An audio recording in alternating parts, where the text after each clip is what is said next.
సభాధ్యక్షులు గవర్నర్లు ప్రొఫెసర్ కోదండరామ్ గారు, వేదిక పైనటువంటి పెద్దలందరికీ, వేదిక ముందున్నటువంటి పెద్దలందరికీ నమస్కారం. ఇవాళ డీలిమిటేషన్ ఆఫ్ పార్లమెంటరీ సీట్స్ అనేది కీలకంగా మారడమే కాకుండా చాలా ఆందోళన కలిగిస్తున్న సందర్భం.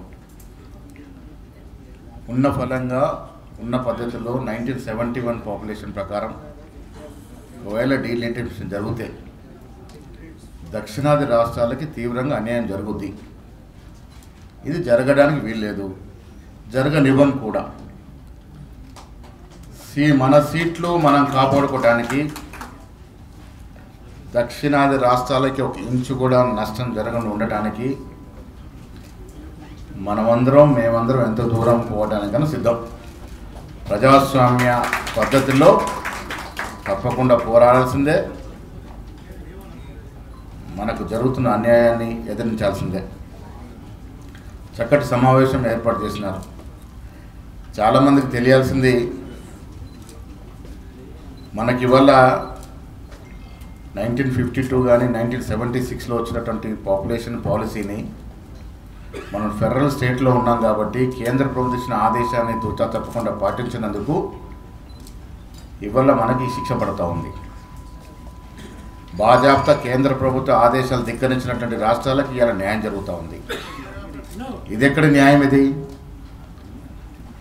ఇవాళ బీజేపీ ప్రభుత్వం చేస్తున్నటువంటి చర్య ఫెడరల్ స్ఫూర్తికి విరుద్ధంగా ఉంది, రాజ్యాంగ స్ఫూర్తికి విరుద్ధంగా ఉంది. కేవలం మతం పేరుతో రాజకీయాలు చేస్తున్నటువంటి బీజేపీ పార్టీకి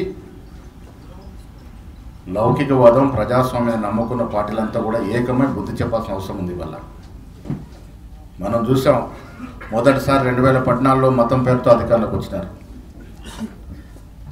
2019 ఎన్నికల్లో ఈ 5 ఏళ్ళు ఏం చేసామో చెప్పలేని పరిస్థితిని మళ్ళీ మతంతో అధికారానికి వచ్చినారు. ఇవాళ కూడా అదే మతాన్ని వాడుతూ ఉన్నారు. 11 సంవత్సరాలుగా పాలన చేసిన మోడీ 11 సంవత్సరాలు దేశానికి ఏం చేశావు? అట్టడున్నటువంటి బీద ప్రజానికి ఏం చేశావు? ఎస్సీ, ఎస్టీ, బీసీ, మైనార్టీలకు ఏం ఉద్ధరించావు? చెప్పుకోవడానికి ఏమీ లేదు. ఇప్పటికి కూడా కులాల మధ్య, ప్రాంతాల మధ్య, మతాల మధ్య చిచ్చు పెట్టి దాని నుంచి సెంటిమెంట్ రాజేసి అధికారం చెలాయించాలని చూస్తూ ఉన్నారు. రాజ్యాంగ వ్యవస్థలు నిర్వీర్యపరుస్తూ ఉన్నారు. ఈడీని, సిబిఐని ఇంటి సంస్థలుగా వాడుతూ ఉన్నారు. ఈడీ పెట్టిన కేసుల్లో 96% పైగా ఇవాళ ప్రతిపక్షాల మీదే ఉన్నాయి. అంటే మరి ఈడీని, సిబిఐని ఏ రకంగా ఎంత విచ్చలుడిగా వాడుతున్నారో మనకు అర్థమవుతుంది. రాజ్యాంగ సంస్థలంతా నిర్వీర్యం చేస్తూ ఉన్నారు. భారతదేశం 47కు ముందు 47 తర్వాత జరిగిన చరిత్రను తిరగరాయాలని ప్రయత్నం చేస్తూ ఉన్నారు. మహాత్మా గాంధీని మరిపించే ప్రయత్నం చేస్తూ ఉన్నారు. మోడర్న్ ఇండియా ఆర్కిటెక్ట్గా పేరు పొందినటువంటి నెహ్రూ యొక్క చరిత్రను తిరగరాసే ప్రయత్నం చేస్తూ ఉన్నారు. ఆఖరికి రాజ్యాంగాన్ని మార్చుకునే ప్రయత్నం చేస్తూ ఉన్నారు. మన రాజ్యాంగం, అంబేద్కర్ రచించిన రాజ్యాంగానికి ప్రపంచవ్యాప్తంగా పేరు ఉంది. ఇలాంటి రాజ్యాంగాన్ని డైల్యూట్ చేసి దాన్ని మార్చి మనువాద స్క్రిప్ట్ని దాంట్లో ఇంప్లిమెంట్ చేసి ముందుకు పోవాలని ప్రయత్నం చేస్తున్నటువంటి ఈ తరుణంలో ఈ డీలిమిటేషన్ ప్రక్రియ కూడా దేశ స్ఫూర్తికి విఘాతం కలిగించినట్టు చర్య. అందుకే దీనిలో సీనియర్ ముఖ్యమంత్రి స్టాలిన్ గారు తమిళనాడులో, చెన్నైలో మీటింగ్ ఏర్పాటు చేస్తే నేను ముఖ్యమంత్రి గారు వెళ్ళినాం. ప్రతిపక్ష పార్టీలు కూడా వచ్చినాయి. స్పష్టంగా ఒక రెజల్యూషన్ చేయడం జరిగింది. ఉన్న పద్ధతిలో డీలిమిటేషన్ చేయడానికి లేదు. ఇది మరో 25 ఏళ్ళు దీన్ని పోస్ట్పోన్ చేయాల్సిందే. నిజంగా చేయాలని పోతే కూడా పాపులేషన్ పద్ధతిన కాకుండా కనీసం 35% సీట్లు దక్షిణాది రాష్ట్రాలకు ఇవ్వాలని రాష్ట్ర పార్టీ తరఫున తెలంగాణ ప్రభుత్వం పట్ల నేను డిమాండ్ చేయడం జరిగింది. కారణం మిత్రులారా, మోడీ అనేటువంటి పదవి వ్యామోహ పిశాచి పర్మనెంట్గా పదవులు ఉండాలనుకుంటా ఉన్నాడు. పుతిన్ లాగా పర్మనెంట్గా తిష్టవేయాలనుకుంటా ఉన్నాడు. దాని కారణంగానే ఈ డీలిమిటేషన్ తీసుకొచ్చి ఉత్తరాది రాష్ట్రాల్లో సీట్లు పెంచుకొని పర్మనెంట్గా తిష్టవేయాలనే ప్రయత్నంలో మోడీ ఉన్నాడు. ఇది ససేమర జరగడానికి వీల్లేదు. ప్రజాస్వామ్యవాదులు, లౌకికవాదులు దీని మీద పరిపూర్ణంగా వ్యతిరేకించాల్సిందే.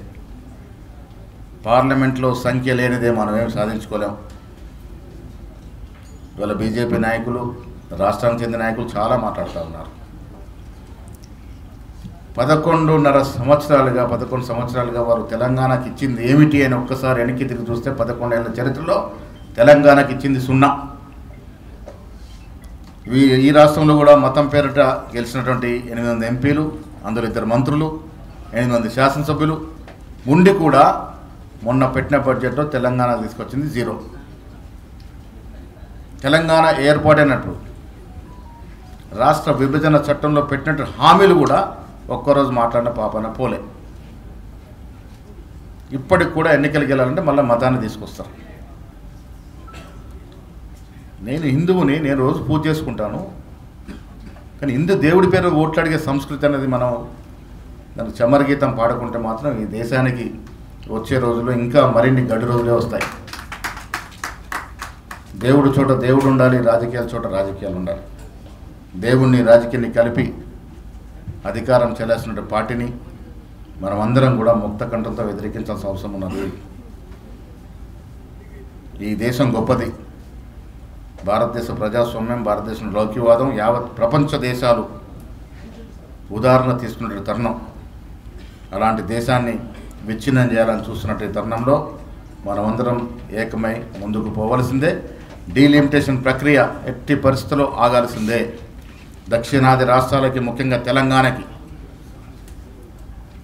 ఇంతెచ్చు అన్యాయం జరిగినా ఊరుకునే లేదనేది ఇది నా మాటగా, మా ముఖ్యమంత్రి మాటగా చెప్తా ఉన్నాను. పెద్దలు ప్రొఫెసర్ కోదండరామ్ గారు పెట్టిన ఈ రౌండ్ టేబుల్ కాన్ఫరెన్స్కి నేను హాజరవ్వడమే కాకుండా పరిపూర్ణ మద్దతు ఇస్తూ ఉన్నాను. మీరు ఏ రిజల్యూషన్ చేసినా, ఏ నిర్ణయం తీసుకున్నా మనమంతా కలిసికట్టుగా ముందుకు పోదాము, ఈ ప్రక్రియని ఎదిరిద్దాము. తప్పకుండా అసెంబ్లీలో కూడా బిల్లు పెట్టే విధంగా నేను మాట్లాడుతాను ముఖ్యమంత్రి గారితో. తక్షణమే అసెంబ్లీలో కూడా బిల్లు పెట్టుకుందాం. ముక్త కంఠంతో దీన్ని ఎదిరిద్దాం. రాజకీయాల కోసం, స్థానిక రాజకీయాల కోసం మనం వేరు మార్గాలు ఉండొచ్చు. నాకు తెలిసి ఇక్కడంతా కూడా ప్రజాస్వామ్యాన్ని, లౌకికతను నమ్ముకున్న వాళ్ళమే. ఇది అందరూ ఏకమై, రాజకీయాలకు అతీతంగా, పార్టీలకు అతీతంగా అందరూ ఏకమై ముందుకు పోవాల్సినటువంటి కార్యక్రమం ఇది. దీంట్లో మా వంతు పూర్తి సహకారం, మద్దతు మీకుంటుందనే మాట చెప్తూ డీలిమిటేషన్ ప్రక్రియను ఎదుర్కోవడానికి ఎంత దూరమైన పోదామనే మాట మరొకసారి చెప్తూ సెలవు తీసుకుంటా ఉన్నాను. జై హింద్, జై కాంగ్రెస్.